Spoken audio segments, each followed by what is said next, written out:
president as to how to provide food security for the people of Liberia. As an opposition political party, in what way will you consolidate all the programs and then present them to the president so that the Liberian people can be self-sufficient in food production? So folks, welcome. This is CENPID Africa Live. We are here at the Center for the Promotion of Intellectual Development on Carey Street. And where Chairman of the party, Musa Bility, and politics. He has no conversation with in the economic policy of that government. Liberia has a revolving annual budget of around 500 million. If we are able to cut that by half and take that half that we're taking out and put in agriculture, we'll change our fortune. It is the only way. You cannot have an agriculture program if you don't have the money to back it up. You have an agriculture bed that is languishing.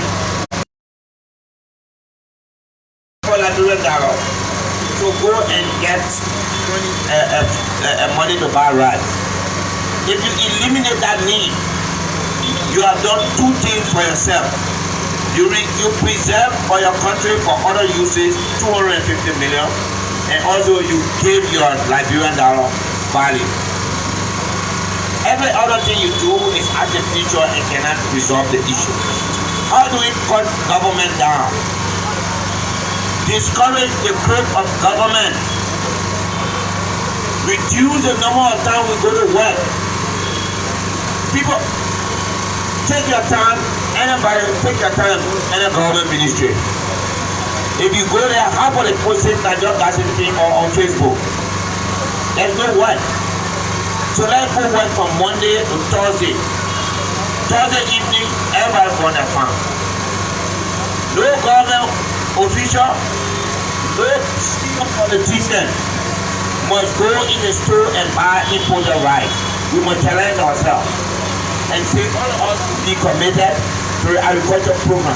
If the president of Nigeria can launch an agriculture program with the opposition and take out politics out of it and say let's take everybody to the soil and let's grow our food. It takes 90 to 120 days for rice to grow. From the day you plant it, until the day you cut it to eat it. I know about it, I've been there, I grew up on the farm. We have the soil to do it. All these swamps that people are doing all kinds of things now, they are all breeding ground for rice. So, to answer your question, unless there is a financial plan to back the agricultural program, I don't know what the next president will call it.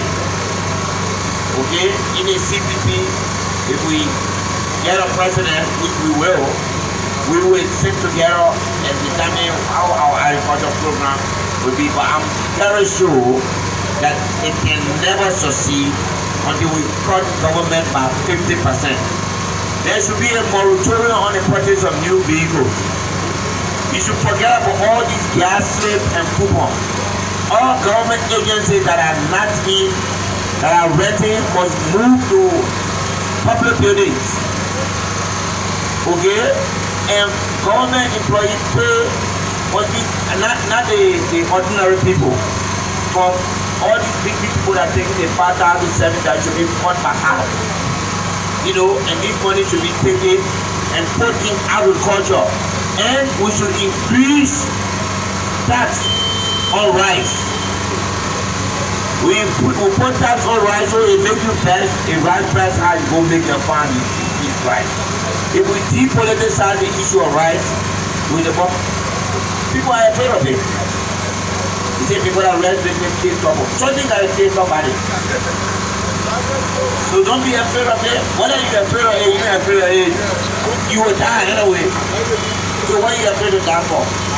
You gotta have a principle that you gotta hold. Thank you. Thank you, Mr. Chairman. That was the chairman himself.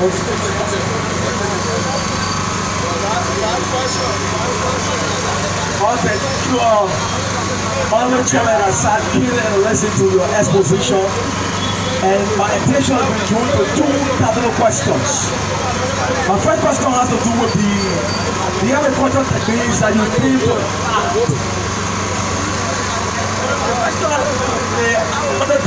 Trying to apply, if you should be perfect. I understand you come from the opposition bloc, but however, my question goes this way.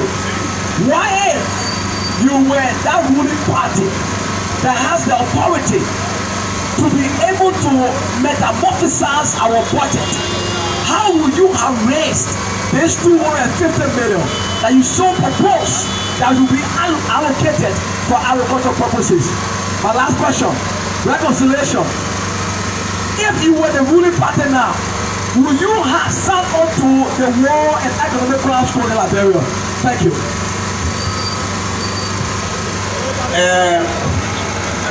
On the issue of the budget, like I said, cut everything by half. Save 250 million. It's as simple as ABC.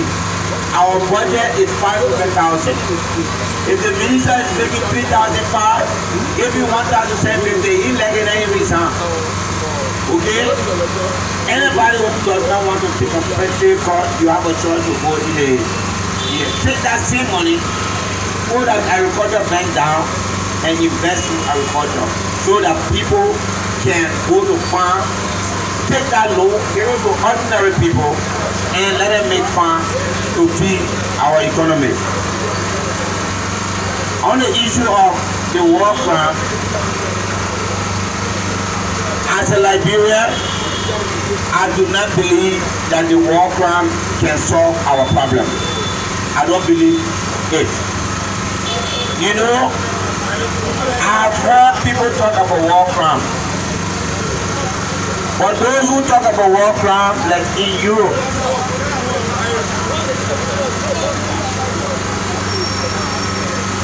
after World War II, Europe was faced with the greatest crime against humanity. But they had that and they had reconstruction to deal with. You know what Europe did? Europe said, we will not catch war crime now. All these people who telling you to bring war crime in Liberia, Europe chose war crime for 45 years. They never touched war crime until 1990. They said, let us have a strong country, let us build our strong institutions, and then we are able to go after those who perpetrated the war. This morning, there was roadblock in Ghana Bay. Our country is fragile. We do not have the capacity to even manage traffic. Those you want to persecute, they have the power and the influence to bring havoc in our society. The people that they can use are the young people. The young people are still available because you know what? Society has not found a place for them to be. And therefore, they can be used anytime to bring war in the country. When people talk about war crime, you have to be careful. Compare the people who have died to the people who are living. There are more people living now. Preserve the life that are living first. The crime against humanity has no statute of limitation. So therefore, you do not have a specific time to go after those who commit those crimes. Don't take war crime to destabilize the country. The country is not ready for it. I will not play politics with it. Okay? The reason why I said this is because I standing here, I'm a victim of the war. Okay? I lost my mother during the war. Right here on this Carey Street. So nobody should lecture me about war crime. But in order to cherish the memory of my mother, I need to live in order to do that. Therefore, war crime must wait. There is no statute or limitation for it. Liberia is not ready. We have no infrastructure in place. When I hear people talking about war crime, what infrastructure you got? Do you have capacity to arrest any warlord in this country? If a warlord goes in his country and say you come for me, you go there. We need to be careful. Let us deal with war crime later. Let's deal with education for the people now. Let's deal with employment. Let's deal with electricity. There are things that we have to deal with. Why are you going to war crime when your country has other issues to do it? The Europeans, the Americans, when their civil war ended, they didn't go after those who perpetrated the war. Why they asking you to do it? I didn't fight any war. I never participated in any war. So I'm not afraid. I don't owe anybody to say what I think. I don't believe in impunity, but I don't believe that this is the time. Let us follow Europe's example. In 1945, when they ended the war in Europe and formed the United Nations, Europe said, you will not test anyone who brought this war. Or do you know that up to 3 months ago they arrested a war criminal in Germany? They're still hunting war criminals in Europe because it took time. Let's not pull this country back into chaos till we are breaking war crime. There is nothing. There's nothing in this country. There's no infrastructure in this country. If you have a warlord in this country, you say you can let and try never to go bring it. What you will bring it with? Just the other day, the National Police, they had a warrant for Yeke. When they want to arrest him, walk him out of it. I myself here, if I don't want to be arrested, I will not be arrested. So therefore, we are ready. Our country is not ready for it. Don't let nobody fool you. And if you want to friend, I thank God, I haven't fought in a war, not part of any war, I've never been part of any war with faction. I am a victim of the war. But I don't think that we should politicize war crime and bring crisis in our country when we are not ready. When we're ready, when we build a justice system, when we build a police that is strong, when we build an army that can defend our country, when we build institutions that the ordinary people will have faith in, knowing that the man who will be held liable for war crime will know that he's guilty, and the man who will be sent justice will know that they got justice. Until then, I think war crime should be put on ice, and let's focus on national development and peace for everybody. Yeah, that was a tip of the developer. Thank you so much. We'll be taking one question for the intellectual disco disco on the other end, and then we'll take one for CENPID. So, quickly, my brother. Thank you, Mr. Bility. Good afternoon. My name is Samuel Tinku. I love the way you talk. I was not married, but asking for your daughter. I'm most of the youth. Thank you very much. You talk very decent, very kind. I've been following you. My former boss, I want to work for you. My sponsor shop. So I work for you. That's my boss. A very decent person. I don't like speculation. For me, I hate people manipulating. I hate people respond to I say this is speculation. There are a lot of people have been saying, oh, Musa Bility, took money from government. I said, where's the ruling? Where's the document? Mr. Bility, no phone. Where's the ruling? Where's the document? So for me, you're a decent person. I love you. So that's my advice to you if you take it. Now you are just coming to the top of quality being your political party chairman. Please, I have two questions of advice.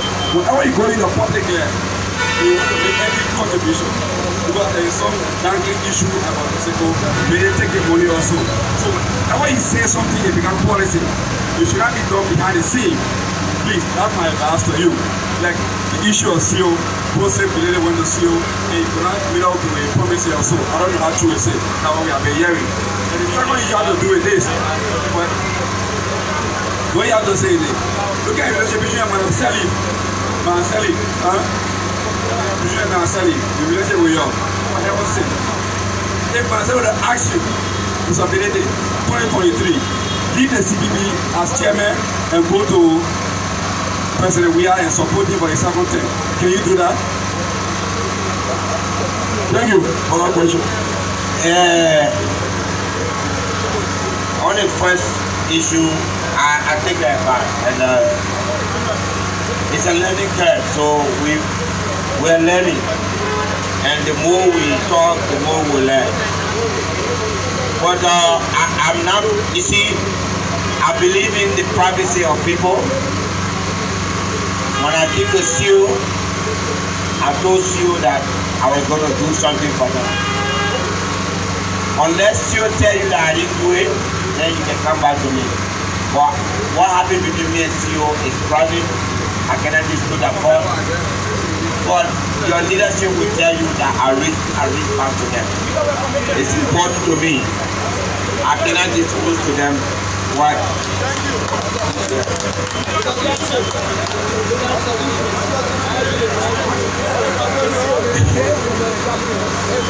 Second question. So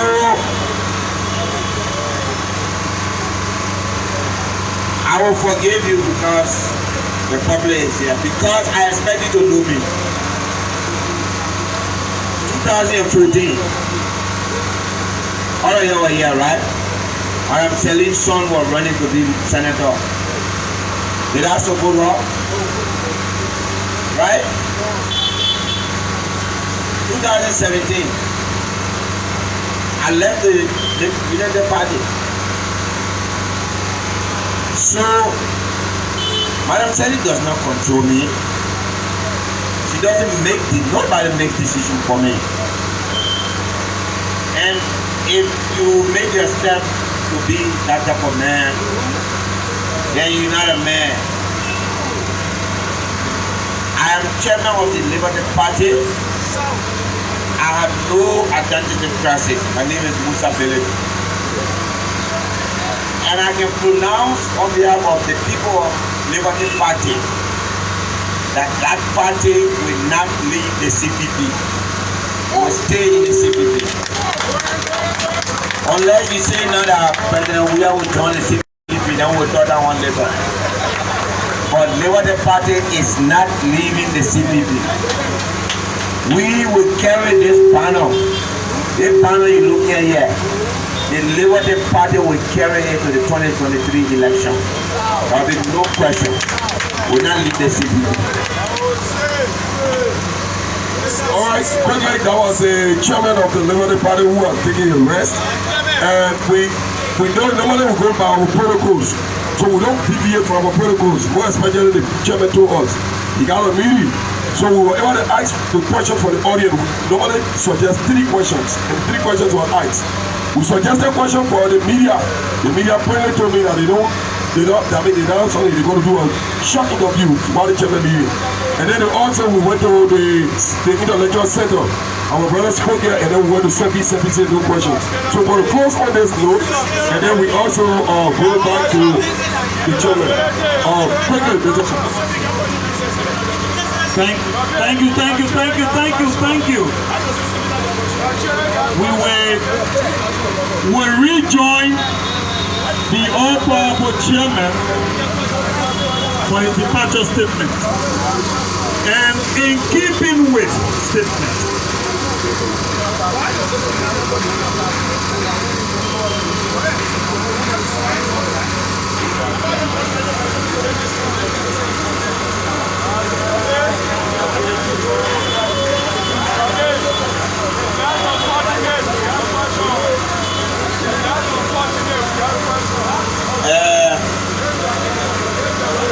chairman